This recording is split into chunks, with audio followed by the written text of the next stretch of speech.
Hola a todos y a todas, muy buenos días.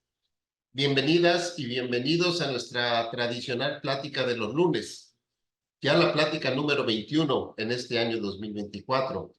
En esta ocasión, la plática forma parte del módulo 5 del diplomado que la Comisión Estatal de Derechos Humanos, a través del Instituto de Capacitación, está impartiendo a través de nuestra página de Internet.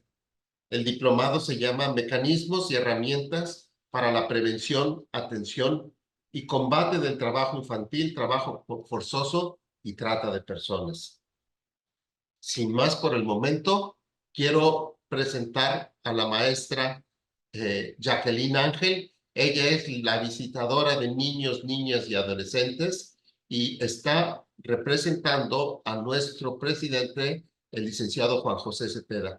Le pedimos unas palabras, maestra, por favor. Con mucho gusto, muy buenos días a todas y todos. A nombre de don Juan José Cepeda Bermúdez, presidente de la Comisión Estatal de Derechos Humanos, les envía un saludo. Y asimismo agradecemos a la doctora María José Oseguera Narváez, quien nos acompaña vía remota. Muchas gracias por su participación y por este momento en el que nos compartirá un tema de suma importancia en el marco del diplomado Mecanismos y Herramientas para la Prevención, Atención y Combate de Trabajo Infantil, Trabajo Forzado y Trata de Personas. A todas las personas que nos acompañan, les agradecemos su presencia y participación. Las víctimas de trata, como ustedes saben, son la expresión más dolorosa y denigrante que podemos encontrar. Son personas cuya integridad y vida se encuentran amenazadas. Es la cosificación misma de la persona humana. En este contexto, de acuerdo al Informe Mundial del año 2020 sobre trata de personas, 1 de cada 3 víctimas de trata son niñas y niños. En México, las niñas y mujeres representan el 85% de las víctimas. En la trata de personas, de niñas, niños y adolescentes, se presenta la captación, transporte, traslado, retención, entrega, acogida, recepción o alojamiento de personas menores de 18 años de edad con fines de explotación. En la explotación, la cual es un sinónimo de esclavitud, se da la condición de siervo, la prostitución ajena y otras formas de explotación sexual. La explotación laboral, trabajo o servicios forzados, mendicidad forzada, utilización de personas en actividades delictivas, la adopción ilegal, el matrimonio forzado o servil, el tráfico de órganos, tejidos y células de seres humanos y la experimentación biomédica ilícita. Sin lugar a dudas, este es un tema pendiente en la agenda nacional y no podrá hablarse de una manera efectiva y total de la protección de los derechos humanos de nuestras niñeces y juventudes si no se encuentran soluciones efectivas que los rescaten y reintegren a la normalidad, a una vida digna y en pleno disfrute y goce de su infancia y juventud. Recordemos siempre trabajar juntas, unidas y unidos, con determinación, compromiso, con claridad en el objetivo final, que es asegurar una vida con respeto a la dignidad de todas y todos. En este sentido, hagamos pues del respeto a los derechos humanos nuestro estilo de vida. Muchas gracias. Adelante, por favor, maestro. Muchas gracias, maestra Jacqueline. Verdaderamente un flagelo, lo que significa la trata de niñas, niños y adolescentes. Pues quiero presentar a la maestra, a la doctora María José Oseguera Narváez. Ella es doctora en Derecho por la Universidad Autónoma de Chiapas, maestra en Derecho por la California Western School of Law y licenciada en Derecho por la Universidad Autónoma de Chiapas. Se desempeña como profesora de licenciatura en Derecho y coordinadora de la maestría en Derecho del Instituto de Investigaciones Jurídicas de la UNACHI. Es integrante del Sistema Estatal de Investigadores de Chiapas y sus líneas de investigación se orientan al derecho penal, sistema penitenciario, justicia restaurativa y mecanismos alternos de solución de controversias. Ha realizado publicaciones sobre mediación penitenciaria e indígena, acceso a la justicia restaurativa en el sistema penitenciario y aplicación de círculos restaurativos en sistema de justicia para adolescentes. Bienvenida, maestra doctora María José Oseguera Narváez. Estamos a sus órdenes para escucharla.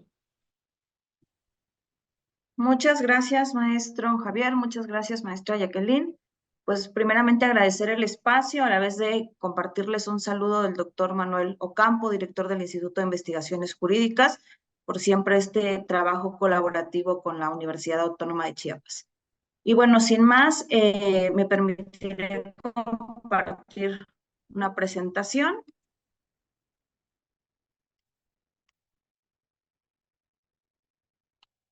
¿Me podrían indicar si ahí pueden ver la presentación?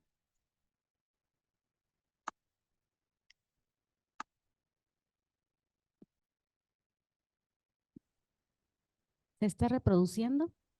Ahora sí, adelante. Correcto. Bueno, pues bien, el día de hoy abordaremos el tema víctimas de trata, niñas, niños y adolescentes. Y primeramente, para conocer un poco el tema, me gustaría entrar con la definición de trata de personas que la Organización de Naciones Unidas, a través del Departamento de Drogas, da, y nos habla de que la trata puede entenderse como todo reclutamiento, transporte, transferencia o albergue que se pueda dar mediante la amenaza, la fuerza, la coerción o el engaño con fines ya sea de explotación laboral, sexual, muchas otras actividades que pudieran ser designadas para una persona que esté en situación de trata. Ahora bien, es importante identificar cada uno de estos factores porque atendiendo a la propia naturaleza de la persona que está siendo víctima del delito, tendrán que acreditarse o no ciertos elementos para determinar que está dentro de la trata. Por ejemplo, en el caso de menores, hablándose de menores de 0 a 17 años, no requiere una especial prueba para determinar que existió abuso porque se considera que por la propia naturaleza del menor, pues está en condiciones en las que muy fácilmente puede ser abusado por determinada persona, organización, por determinado colectivo dedicado a la trata de personas. En otros aspectos, respecto a la tipificación del delito, México cuenta con una ley específica en la materia en la cual se determina que la trata es toda acción o omisión dolosa de una o varias personas para captar, enganchar, transportar, transferir, retener, entregar, recibir o alojar a una o varias personas con fines de explotación. Si nos damos cuenta, dentro de este punto de la trata de personas existen diversas acciones u omisiones que pueden constituir el delito como tal. Es decir, no solamente es la persona que directamente va a explotar, en este caso a la niña, niño o adolescente, o la persona que directamente va a inmiscuir a la explotación sexual o a la prostitución al menor, sino todas aquellas personas que participan, digamos, en el tránsito de o en la comisión, en la materialización del delito, ¿no? Entonces, es tan responsable la persona que engancha, por ejemplo, a una niña diciéndole que le va a conseguir un mejor trabajo en otro lugar, que va a tener mejores condiciones de vida y que finalmente tiene como resultado la explotación sexual. Lo mismo tiene de responsabilidad esta persona que la persona que haya sido encargada de transportar a la menor, que haya sido de entregar, al responsable de entregar a la menor, quien haya recibido, por ejemplo, un pago a cambio de esta menor para ser utilizada dentro del ámbito de la prostitución, o también aquellas personas que en pleno conocimiento del acto deciden alojar, ¿no? Como se ha dado en algunas situaciones, hemos visto diversidad de noticias a nivel nacional en las cuales a veces posadas, hoteles, en acuerdo justamente con estos grupos delincuenciales, alojan a las personas que posteriormente van a ser trasladadas hacia otro lugar con fines de trata, ¿no? De explotación.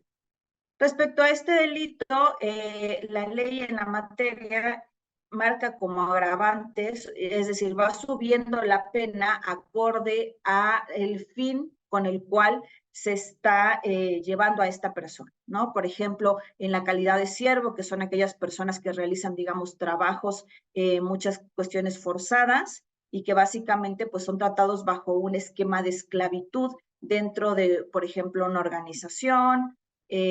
Otra de las agravantes es la explotación sexual, de la cual generalmente son en mayor medida víctimas las mujeres, las niñas, porque pasan a formar parte de redes en las cuales no solamente son explotadas sexualmente por la persona que directamente las pudo haber captado, sino que muchas veces son destinadas a lugares específicos en los cuales se ejerce la prostitución. Y también una de las agravantes que sube esta pena en cuestión de trata de personas es cuando el destino de la persona está hacia la pornografía o exhibición y se utiliza para generar material pornográfico que será distribuido de forma ilegal, evidentemente. Y bueno, esto tiene sus particularidades porque pues además hay una constitución de toda una red, no solo nacional, sino internacional, de personas que consumen la pornografía infantil. Entonces, por tanto, si nos damos cuenta, digamos que la trata se va abriendo hacia un campo más internacional dependiendo del fin. Muchas veces cuando hablamos solamente de la servidumbre es específicamente para trabajos, pero cuando ya hablamos de pornografía o de exhibición de carácter sexual, están abriendo la trata a un mercado internacional, ¿no? En el cual se consume en diversos países y por lo tanto la exposición, sobre todo de niñas, niños y adolescentes, es mucho mayor. Esta ley en la materia, denominada Ley General para Prevenir, Sancionar y Erradicar los Delitos en Materia de Trata de Personas y para la Protección y Asistencia a las Víctimas de estos delitos, surgió en junio de 2012 y hace un énfasis específicamente al recalcar en varios de sus artículos que se tendrá una especial atención hacia las niñas, niños y adolescentes y mujeres cuando sean víctimas de tratas, reconociendo así a estos grupos como grupos en una situación de vulnerabilidad. Es decir, dentro de esta normativa, digamos que se visibiliza que específicamente mujeres, niñas, niños y adolescentes son un grupo que por sus propias características de género, de edad, muchas veces de situación económica, incluso de procedencia étnica, se vuelven mucho más vulnerables para estos grupos delictivos que ejercen justamente la trata de personas. Ahora bien, cuando hablamos de la trata de personas, no estamos hablando de un fenómeno moderno, es decir, no es un fenómeno que ha surgido en los últimos 5 años o en la última década, sino que históricamente la trata de personas se ha ejercido desde la época de la esclavitud, ¿no? En la que una persona era vendida como sirviente de una familia a otra para la realización, pues justamente, de trabajos forzados, de explotación principalmente laboral, pero también con este antecedente en el cual muchas veces las mujeres eran captadas de una zona de origen para transportarla a otro lugar donde eran vendidas, ya sea como sirvientas o también para ejercer algún tipo de actividad sexual para un patrón, para una persona que tenía un poder adquisitivo mayor y que por tanto podía asumirse dueño o dueña de estas mujeres. Ahora, para que la trata de personas se materialice, se ha observado que existen factores de vulnerabilidad. Es decir, para cada delito hay, por ejemplo, como cuando hablamos de los asaltos, ¿no? Los asaltos tienen ciertas características respecto a la población en la que se enfoca, incluso horarios en los que es mayormente generado este tipo de delitos. Lo mismo pasa con la trata de personas. Los factores de vulnerabilidad que se han identificado es, por ejemplo, principalmente género, sobre todo cuando hablamos de la trata de personas con fines sexuales. Muchas veces la mayor parte de las víctimas son niñas, son mujeres adolescentes que, digamos, resultan mucho más atractivas para el mercado que consume la prostitución, que consume la pornografía. Otro factor de vulnerabilidad es la edad. Y este factor en relación de las niñas, niños y adolescentes se ha hecho mucho más visible, mucho más duro en los últimos años, en los cuales se puede ver, y vamos a ver más adelante cuáles son factores de riesgo que específicamente tenemos en Chiapas en razón de la frontera sur, factores en relación de la edad, en, por ejemplo, niñas, niños y adolescentes entre los 11 y los 17 años, que son quienes mayormente son captados para la trata de personas.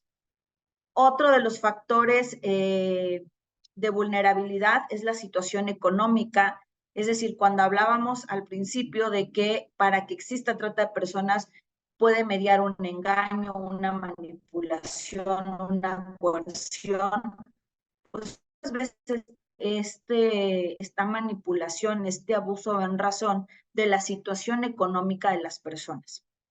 Por ejemplo, en el caso de los adolescentes, muchas veces la situación económica está relacionada con el tener familias con muchos hermanos, que implica entonces que muchas veces el hermano mayor de 14, 15, 16, 17 años tendrá que integrarse a la vida laboral, ¿no? Deja de estudiar, deja de realizar otra actividad y entonces tiene que pasar a ser parte de una actividad laboral para generar un recurso económico para su familia. Entonces,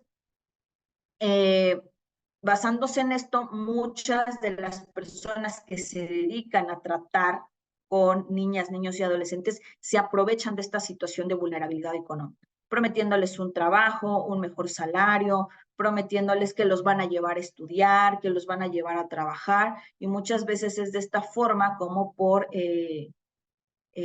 cuestiones económicas caen en el delito de trata. La discapacidad también puede ser un factor que invite a esto cuando justamente una persona que está en situación de discapacidad pues puede ser mucho más vulnerable por sus propias condiciones a que una persona le enganche con alguna promesa y posteriormente la traslade a una red de trata.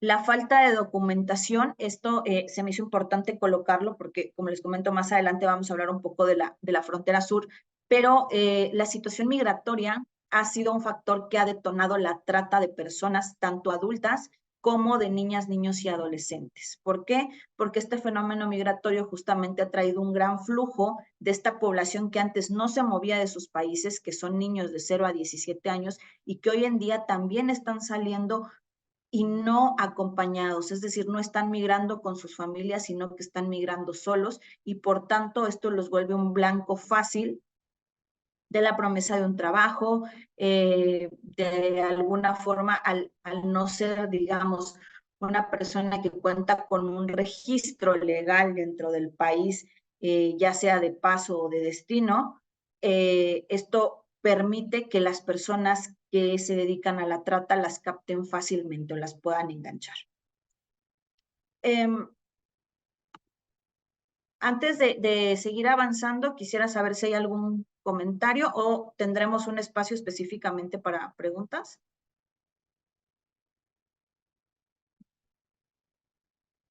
Ok, ya vi que aquí en el chat les indicaron, entonces si tienen alguna pregunta, alguna duda, la pueden ir dejando para que la vayamos solventando. Bien, ahora, en cuanto a la incidencia delictiva en la materia, de acuerdo con el Secretariado Ejecutivo del Sistema Nacional de Seguridad, para el corte de diciembre de 2023, aproximadamente 2.204 niñas, niños y adolescentes de 0 a 17 años habían sido víctimas del delito de trata de personas. Pero aquí viene el número alerta porque 4 meses después, al corte de abril de 2024, la cifra de niñas, niños y adolescentes víctimas de trata había aumentado a 3.361 personas. Cabe mencionar, por ejemplo, que el corte de diciembre de 2023, el Secretariado Ejecutivo lo había tomado de 2015 a esa fecha. Entonces, estamos hablando que en un lapso de 4 meses, es decir, de diciembre de 2023 a abril de 2024, existe una diferencia de 1.157 víctimas del delito de tratas, específicamente niñas, niños y adolescentes. Estas cifras se elevan cuando nos vamos también a la cuestión de adultos, de mujeres que son captadas por este tipo de asociaciones delictivas.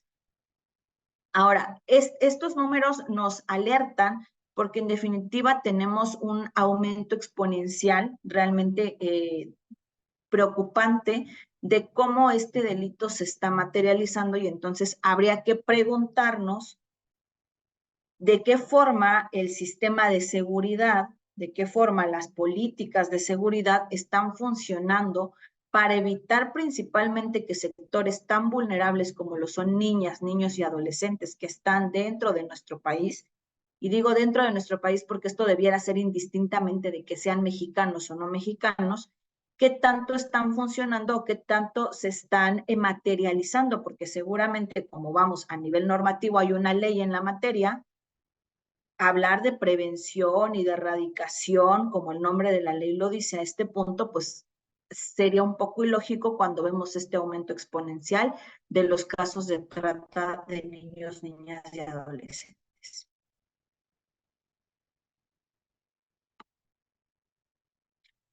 Ahora, me gustaría hablarles un poco de este tema. ¿Quiénes son las víctimas no visibles del delito? Hay víctimas que no están siendo visibilizadas o que no están siendo, digamos, contabilizadas cuando hablamos de la trata de niñas, niños y adolescentes. Y aquí me gustaría hablarles un poco del tema del reclutamiento por parte del crimen organizado. Si bien es cierto, México cuenta con un sistema integral de justicia para adolescentes, pues este sistema está enfocado justamente en tratar la situación jurídica de aquellos adolescentes que están en conflicto con la ley. ¿Por qué? Porque han cometido un delito, porque han sido parte de la comisión de un delito. Sin embargo, aquí habría que preguntarnos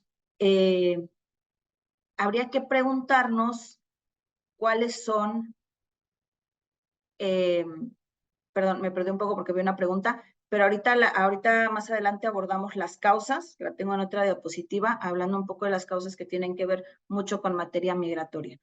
Entonces, hablando del reclutamiento por parte del crimen organizado, y les decía, si bien existe este sistema integral de justicia para adolescentes, también habría que preguntarnos cuántos de estos adolescentes que están siendo parte del sistema integral debieran también ser tratados con la calidad de víctimas. Esto indistintamente del delito que hayan cometido. Es decir, esto no es una excusa, no es, digamos, una forma de generar una justificación para la comisión de un delito, sino más bien observar las causas de origen del delito. En Chiapas, para febrero de 2024, se comenzó a hacer, se hizo público un informe por asociaciones de la sociedad civil, que más adelante les dejo el link para que lo puedan consultar, específicamente centrándonos en San Cristóbal de las Casas. 2.507 menores eran blanco fácil o, digamos, estaban a la expectativa de ser reclutados por el crimen organizado, víctimas de este reclutamiento forzado. Entonces, ¿qué está sucediendo? Y aquí vamos a entrar un poco a las causas que está aumentando la trata de niñas, niños y adolescentes, y una de ellas es justamente el incremento de la fuerza que el crimen organizado ha tenido en determinados estados.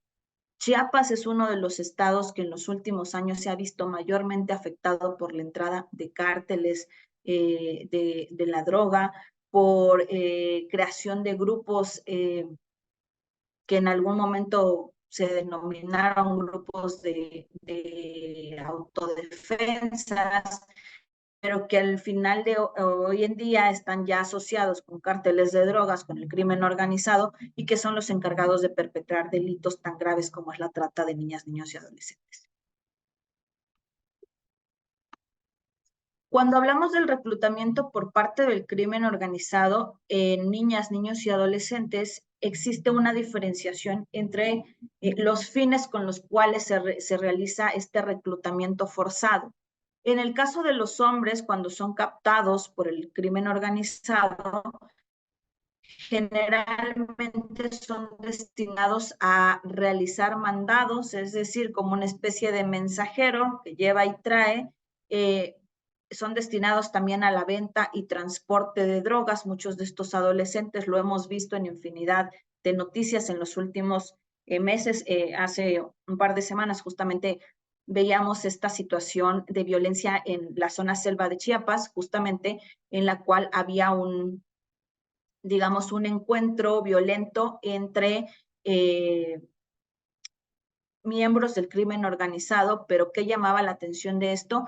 Que la mayoría de estas personas eran jóvenes, eran adolescentes que se dedicaban justamente al narcomenudeo, ¿no? Entonces, muchos de los que son captados para trata por el crimen organizado son destinados a la venta y transportación de droga.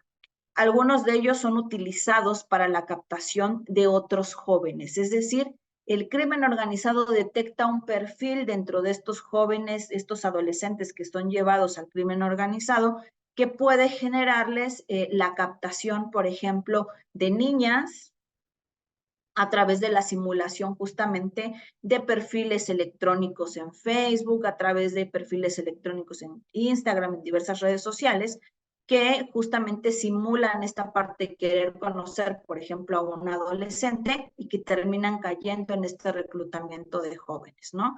Que también es una parte muy importante observar cómo el uso de la tecnología y de las redes sociales puede estar exponiendo aún más a este grupo de niñas, niños y adolescentes que por sí mismo y sus propias características ya es vulnerable.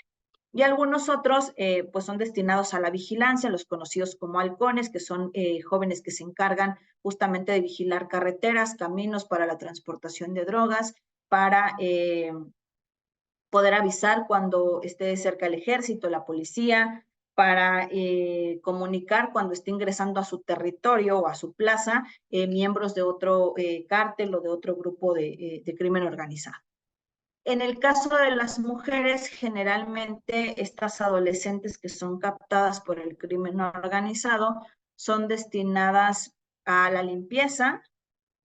Algunas son destinadas a volverse meseras en bares o cantinas, pero que a la vez las lleva a ser víctimas de explotación sexual porque las utilizan justamente como un medio de captación de clientes. Es decir, no solamente se está vendiendo el alcohol, sino que además están vendiendo a las jóvenes, a las adolescentes o a las niñas como una mercancía, ¿no? En la cual, pues, esta gente que concurre a estos lugares puede llegar y pagar por ellas, ya sea para una cuestión sexual o de entretenimiento, ¿no? Entonces, estas son principalmente las tareas que hoy en día se están destinando a adolescentes que son víctimas de trata, pero en las cuales el reclutamiento forzado del crimen organizado está mediando.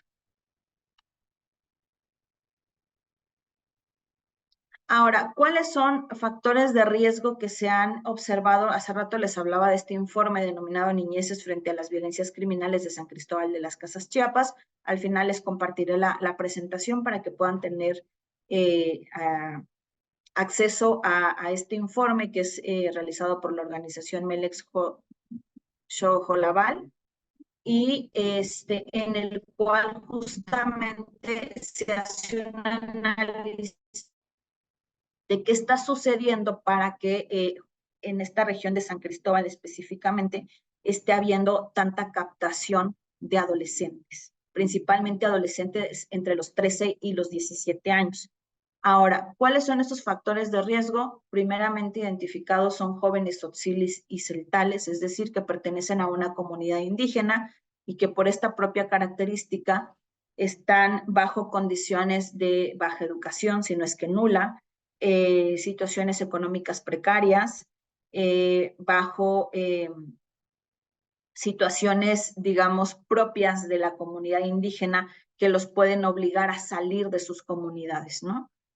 Otro factor de riesgo es que son víctimas de primera violencia. ¿Qué es ser víctima de primera violencia? Cuando el núcleo más cercano al adolescente, al niño o a la niña son quienes ejercen la primera violencia sobre ellos. Y esto es un tema que que requiere especial atención, que requiere poner una óptica sobre eso, porque entonces, efectivamente, si bien el crimen organizado está captando desmedidamente niñas, niños y adolescentes, o la trata de personas es un delito que se ha acentuado sobre este grupo poblacional, debiéramos también observar qué está pasando dentro del núcleo más cercano, dentro del contexto de estas niñas, niños y adolescentes. Y es que muchos de ellos vienen de situaciones violentas, ¿no? De situaciones violentas en las cuales dentro del hogar existe consumo de drogas, existe violencia física, existe violencia psicológica. Muchas veces en estos hogares no hay una presencia, por ejemplo, paterna, viven únicamente en la mayoría de los casos con las madres, que son madres solteras y que entonces tienen que trabajar jornadas muy largas y por tanto no tienen como este nivel de atención que requiriera una niña, un niño o un adolescente, y que entonces, digamos, vuelve a estos niñas y adolescentes, los expone, es decir, ya vienen de un ambiente violento, entonces los expone a un ambiente más violento que salir al mundo a buscar un trabajo a los 13, 14 años y ser captados no solamente por el crimen organizado, sino por redes también no solamente por cárteles de venta de drogas, sino también por redes de trata de personas. Otro factor es la situación económica precaria que relacionábamos hace un momento con los jóvenes otziles y celtales, que en muchas de estas zonas, si bien es cierto, hay zonas de pueblos indígenas en las cuales el poder adquisitivo ha aumentado, también siguen existiendo zonas en situación económica precaria, en la cual no tienen alumbrado público, en la cual el consumo de agua es limitado porque tienen que recorrer grandes distancias para tenerlo, para tener este servicio. Entonces, muchas de estas situaciones obligan a los jóvenes, a los adolescentes sobre todo, a salir a buscar una vida digna, donde tengan un trabajo digno y donde puedan acceder a un salario que les permita mejorar sus condiciones de vida y mejorar las condiciones de vida de sus familias. Otro de los factores de riesgo es que debemos observar es la facilidad con la que el crimen organizado recluta y reemplaza. ¿Por qué? Porque muchos de estos adolescentes, decíamos, entre 13 y 17 años, que son captados con la promesa de algún trabajo, de una mejor vida, son utilizados como señuelos de hechos altamente violentos, como lo que les comentaba hace un momento, en el cual todos estos narcomenudistas eran en su mayoría adolescentes menores de 18 años, que eran los encargados de vender la droga en esta zona, por ejemplo, de Ocosingo, y que al final de cuentas fueron quienes en este acto violento perdieron la vida porque únicamente son usados como señuelo, es decir, no importa si hoy matan 10 jóvenes que teníamos captados para la venta de drogas, por ejemplo, o si en un atentado a uno de estos lugares clandestinos, bares, cantinas clandestinos, que son utilizados para la explotación sexual de adolescentes mujeres, no importa si hay un ataque violento y mueren 10, mueren 20, porque al día siguiente volvemos a captar esos 10 o esos 20, ¿no? Porque esta red de trata se ha hecho tan grande que las formas en las que puede captarse a las niñas, niños y adolescentes son infinitas, ¿no? Desde cuestiones, redes sociales, tecnológicas, videojuegos, trabajos, promesas de estudios, promesas de ser artistas, de ser famosos, de muchas cuestiones que, pues claro, a una población tan joven, tan corta de edad, pues muchas veces es muy deslumbrante por sus propias condiciones, se ven obligados a aceptar esta situación, ¿no?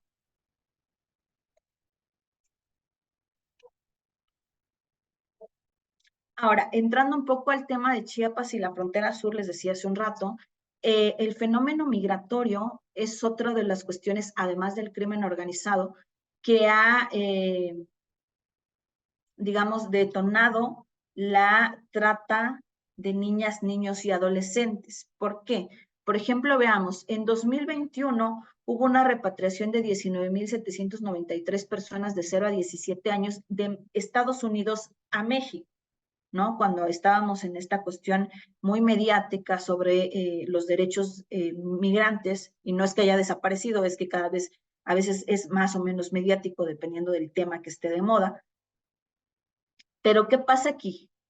la repatriación de estas casi 20,000 personas de 0 a 17 años se realizó bajo condiciones deplorables de seguridad, pasando una frontera como, tan peligrosa como lo es la frontera norte, ¿no? Donde sabemos que existe alto índice de cárteles, alto índice de grupos delincuenciales que se dedican a la extorsión, a la trata, al asalto, al robo, a la venta de drogas, al secuestro. Entonces, aquí habría que justamente observar cómo no solamente es una situación de aumento en la delincuencia o una cuestión de seguridad, es una cuestión institucional. También institucionalmente se les está fallando a estos miles de niños, niñas y adolescentes que no pueden transitar seguramente dentro de un país de paso como lo es, bueno, como lo era México, porque ahora también es país de destino, y que además son repatriados en condiciones deplorables de países como Estados Unidos hacia México y donde no se les garantiza que lleguen, digamos, con integridad, que su vida no corra peligro, que no sean captados por un cártel, que no sean explotados sexualmente, que no sean muchas niñas, niños y adolescentes violados, abusados sexualmente durante esta repatriación, ¿no? Para 2023 las cifras se vuelven todavía más alarmantes porque se tiene un total de 54,083 niñas, niños y adolescentes que entraron a México, ya sea acompañados o no acompañados. 54,000 aproximadamente niñas, niños y adolescentes de 0 a 17 años que están entrando bajo este perfil de la migración. Exponencialmente estos 54,000 niños están expuestos a ser víctimas de trata, a ser víctimas del crimen organizado, a ser víctimas de violencia sexual, a ser víctimas de explotación laboral. ¿Por qué? Por lo que platicábamos hace un momento al inicio de esta charla, que no cuentan con la legalización de sus documentos. Entonces, muchas veces ellos son captados a través justamente de quienes los acompañan, ¿no? Una madre que viene migrando con sus hijos menores de 17 años y que entonces le prometen que le van a dar los papeles de los niños, de las niñas, a cambio de que trabajen en un bar, ¿no? Y entonces empieza toda esta red de explotación sexual, de explotación laboral, que tarde o temprano terminará por alcanzar a los menores.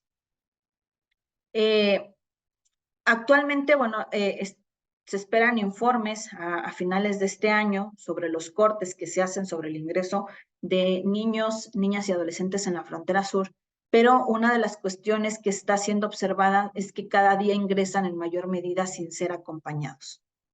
O el adolescente de 16, 17 años trae a los hermanitos de 10, 12, 9 años y vienen cruzando la frontera sur en estas grandes caravanas que se hacen de migrantes, pero que al final de todo siguen estando altamente expuestos.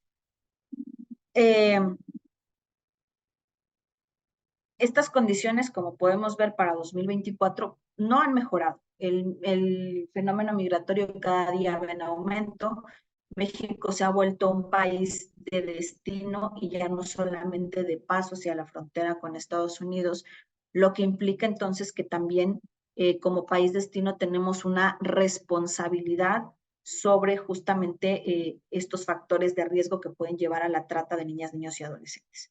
Para ir concluyendo un poco, ¿qué cosas se han observado? Primeramente, el delito de trata de personas se ha centrado en los últimos 4 años, en mayor medida en la población de 0 a 17 años, por 2 factores que hablábamos hace un momento, y eran el aumento del ingreso del crimen organizado a estados en los que antes no tenían tanto poder, y el aumento del fenómeno migratorio, por ejemplo, en la frontera sur. Otra de las observaciones que se hacen es que las condiciones de vulnerabilidad que principalmente son visibles en niñas, niños y adolescentes víctimas de trata son la violencia familiar, una economía precaria, situaciones de género que los hacen más, que los mantienen más expuestos sobre todo a la trata con fines sexuales, y que la situación migratoria vuelve blancos fáciles a estos niños, niños y adolescentes, sobre todo cuando viajan sin acompañantes y atraviesan tantos países y toda una frontera tan violenta como se ha vuelto la frontera norte y la frontera sur. Otra de las conclusiones sería que los adolescentes entre 14 y 17 años que pueden ser tratados bajo el sistema de justicia integral para adolescentes requieren también un estudio para determinar la calidad de víctima. Les decía hace un momento que esto no implica una justificación para el delito que se ha cometido, pero entonces si queremos realmente erradicar que las niñas, niños y adolescentes sean un blanco fácil de delitos como trata, pero también del crimen organizado, del reclutamiento forzado por parte de estos grupos delincuenciales, habremos que ver que muchos de ellos vienen de una situación de víctimas de violencia física, sexual, que los han llevado a transitar hacia esos grupos delincuenciales. Entonces, no es una justificación, pero habría que ver que también el sistema integral pueda observar cuando las propias condiciones o el propio contexto los ha llevado hoy día a ser adolescentes en conflicto con la ley. Otro de las conclusiones en las que podemos llegar es que el crimen organizado y el paso fronterizo sur es donde se incrementa la población de 0 a 17 años para la trata de niñas, niños y adolescentes, ¿no? Entonces, habría que poner especial atención a cómo se está dando el tratamiento de seguridad, sobre todo en la frontera, digamos que nos corresponde, que es la frontera sur, y que pues todos estos niñas, niños y adolescentes están transitando por nuestro estado. Si ustedes han visto en muchos parques, en muchos lugares en Chiapas, hay infinidad de personas de origen haitiano, de origen hondureño, pero muchos de ellos son niñas, niños y adolescentes. Que estén solos o acompañados son un blanco fácil de la trata de personas, son un blanco fácil del crimen organizado y que habría que garantizarles mejores condiciones de seguridad para transitar o incluso para quedarse en el país, pero esto tendría que ver también con una mejora de políticas de seguridad, de políticas migratorias, de un trabajo institucional, pero también de un trabajo como sociedad.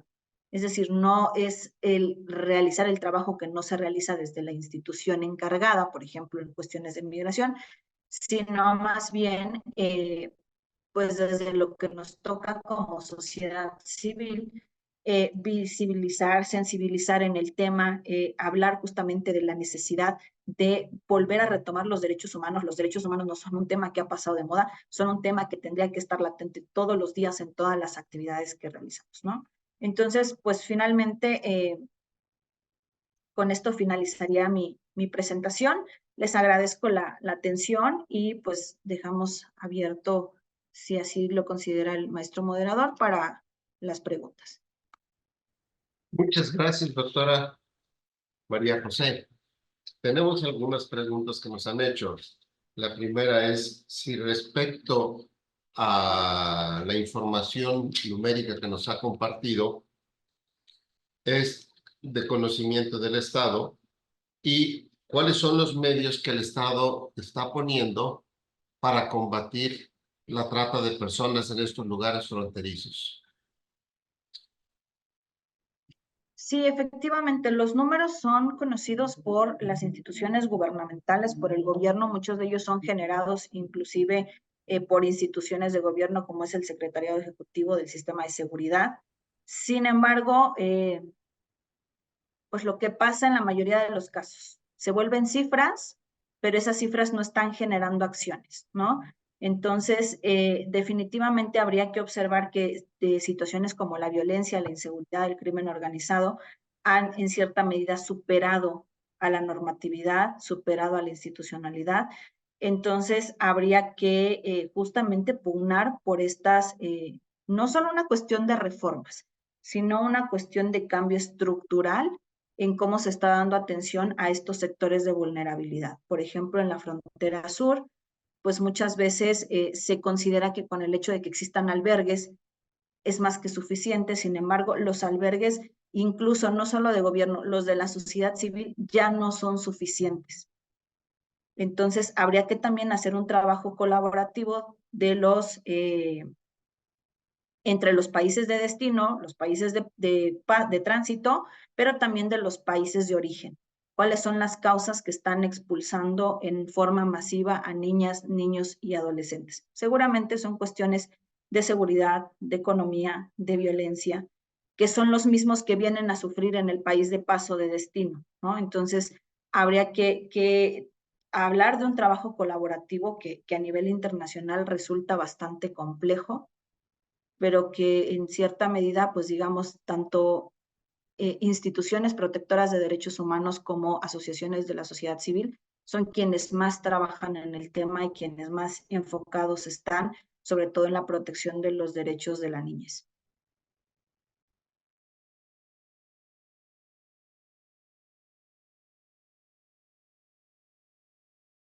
Maestro, está cerrado su micrófono, no sé si hay otra pregunta.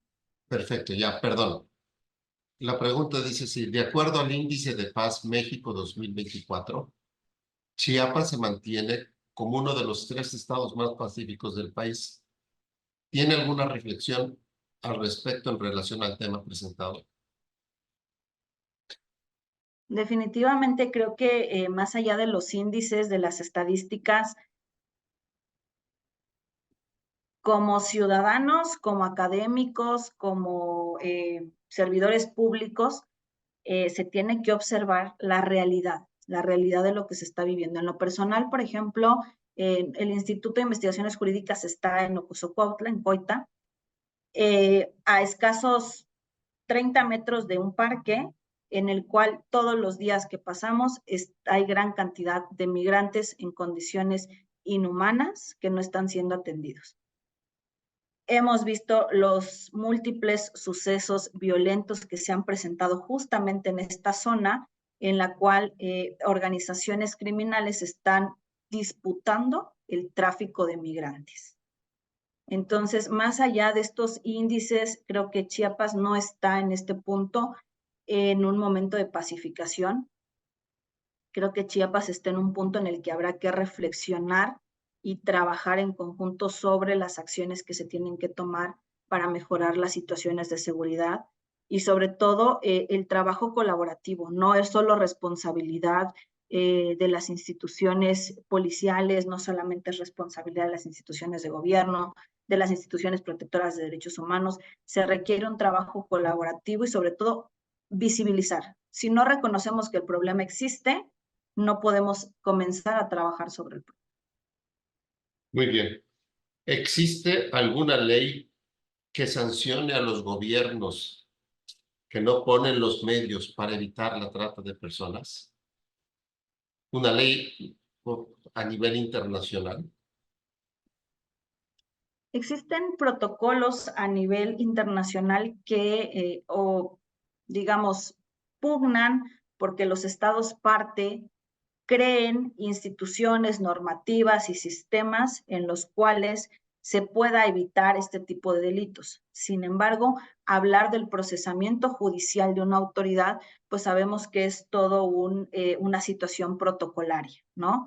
Una situación bastante compleja en materia probatoria, en materia de los fueros, sobre todo por las distintas legislaciones y sistemas que se manejan en los países que pueden ser parte de un tratado internacional. Entonces, esa situación se dificulta un poco, sin embargo, considero que habría que dar especial atención a la injerencia que pueden tener los organismos internacionales en materia de derechos humanos, ¿sí? Al visibilizar justamente estas violaciones a derechos que pueden ser generados por parte del propio gobierno. De acuerdo. Y bueno, otra pregunta dice, ¿cuáles son las causas del por qué los gobiernos no implementan adecuadamente las medidas para prevenir estos delitos? Considero a título muy personal que existe actualmente una falla en la política criminal. Existe una falla en implementación, existe una falla en designación de tareas, en designación en cuanto a esferas de competencia en los organismos encargados de la seguridad en nuestro país. Entonces, una falta de colaboración institucional entre fiscalías, policías, ejército, y demás instituciones que debieran intervenir, pero definitivamente la falla estructural viene desde la política criminal. No se puede hacer una política criminal estrictamente pensando en paz cuando claramente no estamos en un estado de pacificación, sino de violencia, y entonces habría que actuar en consecuencia. Eso sería mi opinión. Muy bien, maestra. Muy bien, doctora. Luego, una última pregunta.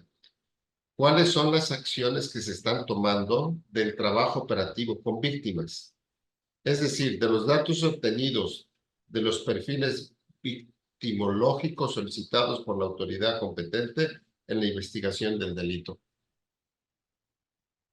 Bueno, aquí habría que poner atención justamente en estas unidades de atención a víctimas.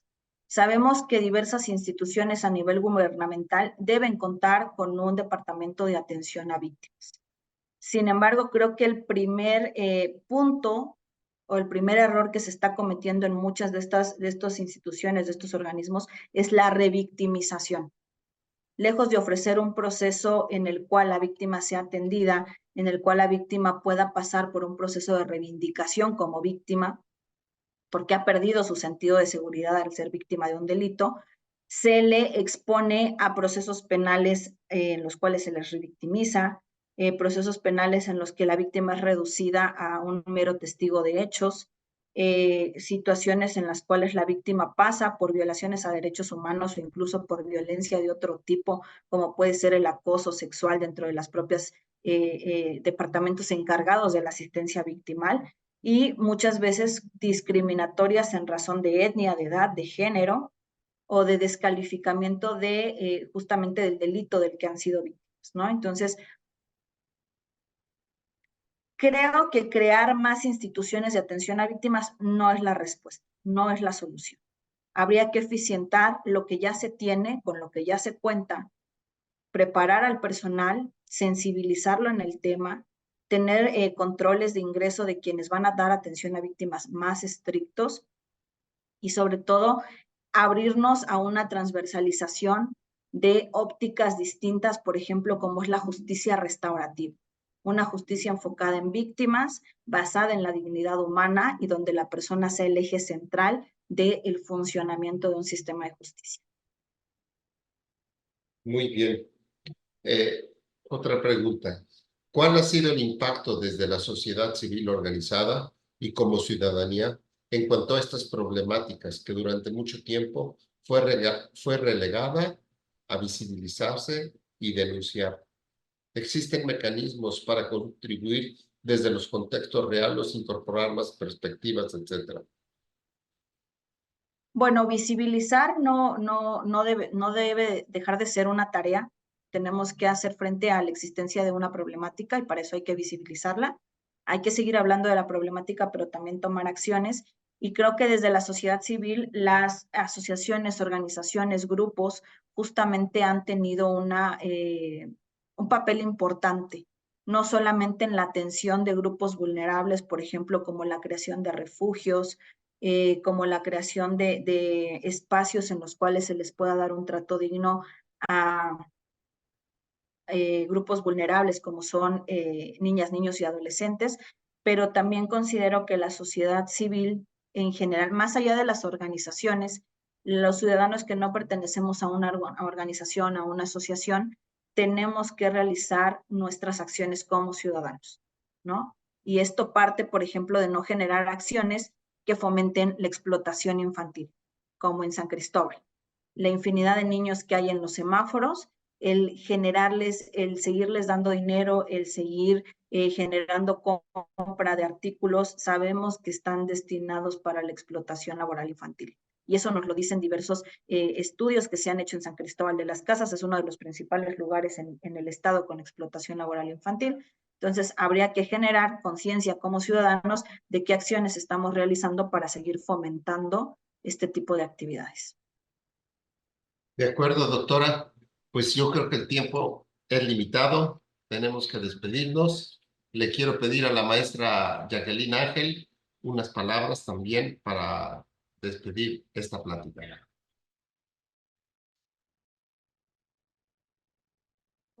Con mucho gusto, realmente muy interesante el abordaje que ha expuesto la maestra María José, quien se ha dedicado, como ya escuchamos, en gran parte al estudio del derecho penal y de la justicia restaurativa, y la suma de estas dos materias realmente permiten tener una visión más holística de la problemática, pero sobre todo de la solución o de la mejor solución posible a los conflictos que derivan en procedimientos de esta naturaleza, y en tratándose de la trata de personas cometida contra niños, niñas y adolescentes. Considero que fue muy relevante diversos puntos, entre ellos el considerar o el poder valorar, el considerar a niñas, niños y adolescentes reclutados como víctimas. Esto es importante decirlo, que tiene su antecedente, ya existe un antecedente a nivel internacional por parte de la Corte Penal Internacional en el año 2012, en el caso Tomás Lubanga, quien reclutaba a niños, niñas y adolescentes, y la Corte Penal Internacional ahí en esa resolución señaló y consideró que se debían de reconocer a estos niños que habían sido reclutados para poder ser parte de estos ejércitos, víctimas. Es realmente una propuesta apegada a los derechos humanos, lo que ha comentado, y también el tema de que la respuesta debe ser una respuesta transversal e integral. De ahí la importancia, fíjense, y les hago la invitación, sirve este espacio para hacer la invitación al próximo diplomado, porque estoy segura que volverá a salir una nueva edición, el diplomado Mecanismos y Herramientas para la Prevención, Atención y Combate del Trabajo Infantil, Trabajo Forzado y la Trata de Personas, porque justamente el diplomado que se está cursando y ya está por finalizar, en el cual somos parte muchas y muchos de quienes estamos en este momento enlazados de manera virtual, nos está dando, como lo dice su nombre, mecanismos y herramientas para el combate, para la prevención, erradicación y combate. Y las preguntas de todas y todos los participantes justo se centraba en qué podemos hacer para evitarlo, cómo podemos como Estado, como sociedad, dar una respuesta.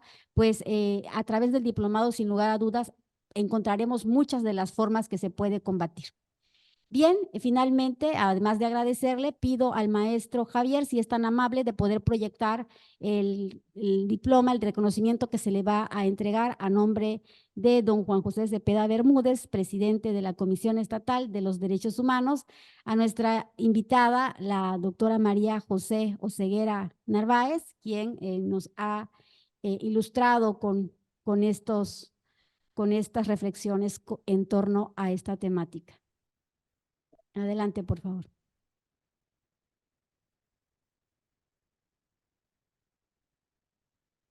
Muchas gracias.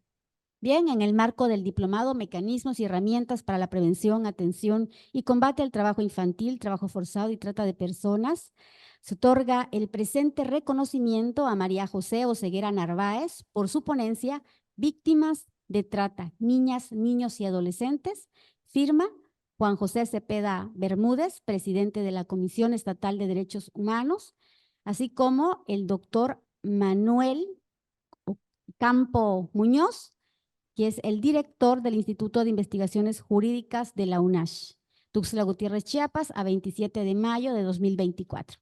Muchas gracias, estimada doctora María José, y muchas gracias a cada uno de ustedes que nos estuvieron acompañando a través de la transmisión de esta plática.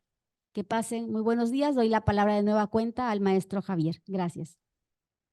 Muchas gracias, maestra Jacqueline. Muchas gracias, doctora María José.